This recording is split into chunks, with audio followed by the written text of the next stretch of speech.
guys, welcome back to my channel Heaven's Tutorial. Today we will finish up with the last part of the third chapter, Laws of Motion. Fifth part is your gravitation, and this is also a very important part. मतलब ये पूरा chapter ही बहुत important है. So let's start. First of all, what is your gravitation? Gravitation क्या होता है? Gravitational force क्या होता है? It is a force of attraction. दो particles के बीच में जो force of attraction होता है उनके masses की वजह से उसे कहते हैं gravitation force of attraction. और इसी force को सर आइजैक न्यूटन ने एक लॉ दे दिया है, that is known as your Newton's law of gravitation. Newton's third law नहीं है, it's Newton law of gravitation. Okay, तो इस लॉ में न्यूटन ने बताया कि फोर्स ऑफ अट्रैक्शन दो बॉडीज पे, दैट इज दो चीजें होती हैं.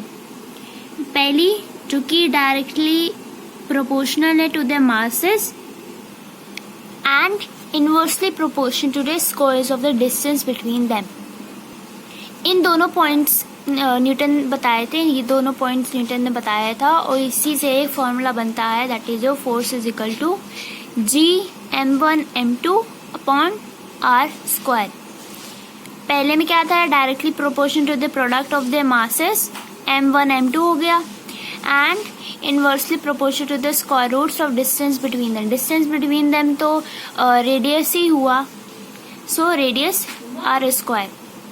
लेकिन अब क्वेश्चन उठता है यहाँ पे कैपिटल G क्या है ना. यहाँ पे जो G की वैल्यू है वो कांस्टेंट है, वो सेम रहती है, और कैपिटल G को हम लोग कहते हैं ग्रेविटेशनल कांस्टेंट. यहाँ पे लिखा भी हुआ है the value of capital G remains same at all places. हर जगह पे ये सेम रहता है, इसकी वैल्यू सेम रहती है. And it is also called universal constant and also universal gravitational constant भी कहा जाता है इसे.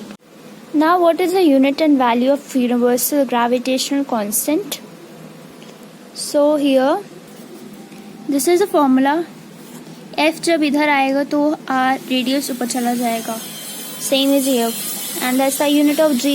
फोर्स का न्यूटन हो गया, रेडियस का मीटर हो गया, मास का तो किलोग्राम हो गया. तो टोटल आया न्यूटन मीटर स्क्वायर kgm-2. तो वैल्यू हुई G की, ये एग्जैक्ट वैल्यू दी गई है, and this is the unit. Okay, so the unit of G is your nm square kg square 2 and the value is 6.67 into 10 की power minus 11 Newton. The value you should remember that. Next here is a thing that जो gravitational constant है capital G, वो numerically equal है to the magnitude of force of attraction between two masses e to 1 kg placed at a separation of 1 meter. मास का unit kg हो गया, radius का unit metre हो गया. दैट्स एक्जैक्टली ये वही लिखा हुआ है, याद करने की ज़रूरत नहीं है. Now examples are given here. Gravitational force बताई गई है, यहाँ पे बताई नहीं गई है, मास दिया गया. मास 1 kg, मास 1 kg है, और सब डिस्टेंस है 1 मीटर. तो इसको सॉल्व कर लिया गया है. ऐसे क्वेश्चंस आएंगे. एक क्वेश्चन आया था 2020 में. So this is that question. The gravitational force of attraction between two bodies at a distance of x is 20 Newton. What will be the force of attraction between them if the distance between them is 2x? So ये थोड़ा tricky था question, लेकिन इस question में यही वाला formula लगाना था और 2 बार इसको सॉल्व करना था. वो अगले नेक्स्ट वीडियो में बताऊंगी कैसे सॉल्व था ये. ओके, सो उसके न्यूमेरिकल्स आएंगे. अब जो न्यूटन ने बताया, लॉ बताया, वो इसकी इम्पोर्टेंस क्या है, ये न्यूटन्स ग्रेविटेशन लॉ ये एक्सप्लेन करता है प्लैनेट्स का motion around the sun, motion of sun around the earth, और कई फ्रीली बॉडी का मोशन हम लोग को एक्सप्लेन करता है. Next is force due to gravity. Law of gravitation के according the earth that attracts each object around it towards its centre. पढ़ा था the force of attraction between two particles because of their mass is called your gravitational force of attraction. So उसी के according the force with which the earth attracts a body उसको कहते हैं force due to gravity. क्या कहते हैं? force due to gravity. the force जो कि सिर्फ जिससे earth only earth that attracts a body that is called your force due to gravity. Now यहाँ पे एक चीज़ दी गई है that the earth attracts a body of mass 1 kg by a force of 9.8 Newton towards its center. So कभी कभी numericals में value नहीं दी जाती है, so you should learn this value. Next is your acceleration due to gravity. The rate at which the velocity of a free falling body increases is called acceleration to gravity. इसका मतलब ये पूरी बात ये है कि Galileo he was the first scientist to study the motion of different bodies. He was the first one जिसने motion different bodies का motion के बारे में पढ़ा था. And from his experience Galileo ने found किया कि अगर bodies different masses का different sizes का they are simultaneously made to fall in a vacuum, means in the absence of air, same height से, तो वो अर्थ सरफेस को की तरफ चले जाएंगे with the same velocity. So he concluded कि all bodies travel the same distance in the same interval of time. He found that the velocity of a free-falling body does not remain constant. It increases at a constant rate. मतलब जो free-falling body का जो motion है that is uniformly accelerated motion. और ये acceleration सारे bodies के लिए है. दूसरे अगर वर्ड्स में कहा जाए मतलब इसका मतलब ये है कि acceleration जो है free-falling bodies का वो mass पे depend नहीं करता है, बल्कि अभी तक हम लोगों ने अभी तक जो पढ़ा था हम लोग ने पढ़ा था जितना ज़्यादा मास होगा उतना ज़्यादा फोर्स होगा, राइट. लेकिन ये जो फ्री फॉलिंग बॉडीज़ के लिए मास का कोई अहमियत ही नहीं है. Acceleration of free falling bodies that does not depend on the mass of the body या साइज या शेप वॉट एवर. तो इसी एक्सेलरेशन को कहा जाता है एक्सेलरेशन ड्यू टू ग्रेविटी. ये जो एक्सेलरेशन है फ्री फॉलिंग बॉडी का वो that is because of the gravitation force of attraction. हमने पढ़ा था कि अर्थ चीज़ों को अपनी तरफ अट्रैक्ट करती है, वही है चीज़ यहाँ पे. And remember it's SI unit is -2 है and it is a vector quantity. ये चीज़ें बहुत इंपॉर्टेंट है. एक और चीज़ बतानी थी जो जी की वैल्यू स्मॉल जी के ये बताया नहीं मैंने. एक्सेलरेशन ड्यू टू ग्रेविटी है उसका जो सिंबल होता है दैट इज स्मॉल जी और ग्रेविटेशन कांस्टेंट का होता है capital G. So don't get confuse between capital G and small G. Small G acceleration due to gravity के लिए है और capital G that is a gravitational constant. Okay, remember that. So जो small G की जो value है वो different planets और सैटेलाइट्स पे डिफरेंट है. सो जी की वैल्यू मून पे that is nearly 1/6 of the value of G on the earth surface. Question आ सकता है कि दिखा देती हूँ. सो सी here is a question. A man weighs 600 Newton on earth. What will be his approximate weight on moon? Give a reason for the answer.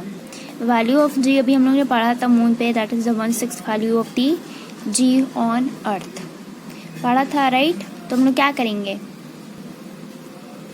100 bye 600 into 100 sorry 100. सो ऐसे numericals आ सकते हैं और उसमें आपको रीज़न भी देना होगा. Okay, now what is the relationship between g, small g and capital G? Small g मैंने बताया आपको एक्सेलरेशन ड्यू टू ग्रेविटी है एट अ सर्टेन प्लैनेट और अ पर्टिकुलर प्लैनेट, और m जो है capital M is your mass and your radius is your capital R. ना Newton's law of motion के ने बताया था कि force due to gravity on a body of mass m on its surface that will be of F is equal to mg. नहीं बताया? समझ लो, F is equal to mg, mass into acceleration due to gravity. Force due to gravity को calculate करने के लिए this is the formula. Now by Newton's gravitational law ने क्या बताया था? F is equal to capital G, capital M, small m and capital R square. ये है ना. आप दोनों इक्वेशन को अगर हम लोग जोड़ दें तो फाइनल चीज निकलेगी. Small g is equal to capital G capital M upon R square. Okay, and here's few examples. हम लोग एक अलग वीडियो में सारे न्यूमेरिकल्स इस चैप्टर के करेंगे, इससे मैं बाद में बताऊंगी आपको सारी चीज़ें. Now free fall, second chapter में पढ़ा था motion of in one dimension. उसमें जो थर्ड पार्ट था उस चैप्टर का, उसमें इस ऐसी तरीके के फॉर्मूलाज थे. इसमें भी ऐसी फॉर्मूलाज हैं. नाउ अगर कोई भी बॉडी फ्रीली एक हाइट से गिरती है, उसका याद रखना हमेशा u हमेशा 0 होगा. ओके, और जो एक्सेलरेशन है a है वो रिप्लेस कर दिया जाएगा स्मॉल g से, एक्सेलरेशन ड्यू टू ग्रेविटी से, और ये सारे क्वेश्चंस बनेंगे. ओके, सो हमेशा याद रखना अगर कोई बॉडी फ्रीली उसी हाइट से गिरती है तो उसका इनिशियल वेलोसिटी 0 होता है और एक्सेलरेशन a जो है that is replace by small g. तो ये आपके फॉर्मूलाज हैं. अब एक और केस बनता है हियर. अगर कोई भी बॉडी वर्टिकली थ्रो की जाए with the initial velocity to a height a, there will be retardation. हमेशा रिटार्डेशन होगा. क्या बॉडी अगर वर्टिकली थ्रो की जाए तो हमेशा रिटार्डेशन होगा, नेगेटिव होगा, -g प्लस g नहीं होगा. नेक्स्ट आखिरी टॉपिक है मास एंड वेट. मास और वेट में डिफरेंस क्या होता है?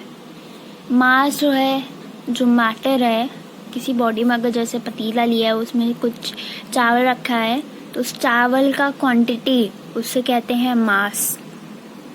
और वेट जो है फोर्स होती है जो कि अर्थ अट्रैक्ट करती है.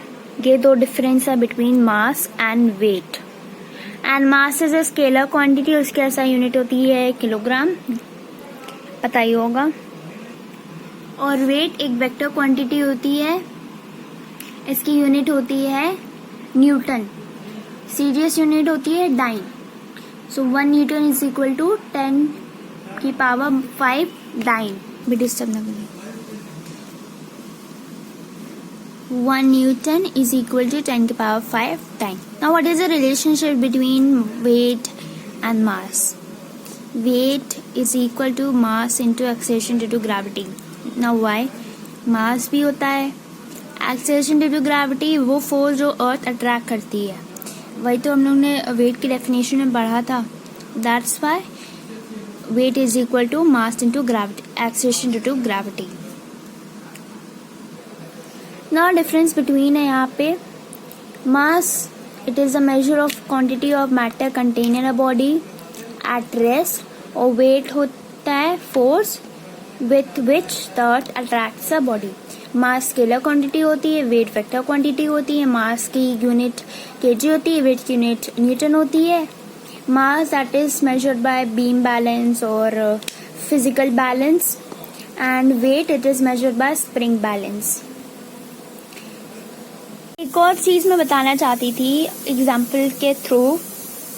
ना फॉर एग्जाम्पल अगर एक आदमी का वेट है अर्थ पे 50 kg और मून पे उसका वेट हो गया 100 kg, तो जो वेट में डिफरेंस इसलिए होता है, वेट होता है फर्स्ट ऑफ ऑल, मास नहीं होता, वेट फोर्स होती है जो कि अर्थ अट्रैक्ट करती है। यहाँ अर्थ पे अलग होगा, फोर्स अट्रैक्ट करेगी, और मून पे अलग क्वांटिटी की वैल्यू अलग होगा फोर्स का, जो कि हम लोग की बॉडी को अट्रैक्ट करेगा। तो difference that is because of the weight, that is because of the force और because of the gravity. Okay, next is a gravitational unit of force. MKS system में यूनिट होता है kilogram force, and 1 kg is equal to gram, 1 kgf is equal to gram Newton, and 1 kgf is 9.8 Newton. ये सारी चीज़ें learn करनी है, याद रखना है, आगे भी काम आएगा। सीजीएस सिस्टम में ग्राम होता है, ग्राम फोर्स होता है, and 1 gf is equal to 980 dyne, 1 gf is equal to 980 dyne, and 1 kgf is 100,000 gf. Okay, सो ये सब कुछ मेमोराइज करना है, और यही था चैप्टर। न्यूमेरिकल्स एक अलग वीडियो में हम लोग डिस्कस करेंगे। ऑल्सो अगर कोई इस चैप्टर से या किसी और भी चैप्टर से, किसी भी सब्जेक्ट से कोई डाउट है, so you can ask in the comment section, and if you like the video, give the video a thumbs up, subscribe the channel for more updates, and share it with the friends. और feedback भी देख सकते हैं comment section में, improve करने के लिए भी देख सकते हैं अगर कोई चीज़ समझ में नहीं आ रही हो तो। Thank you for watching.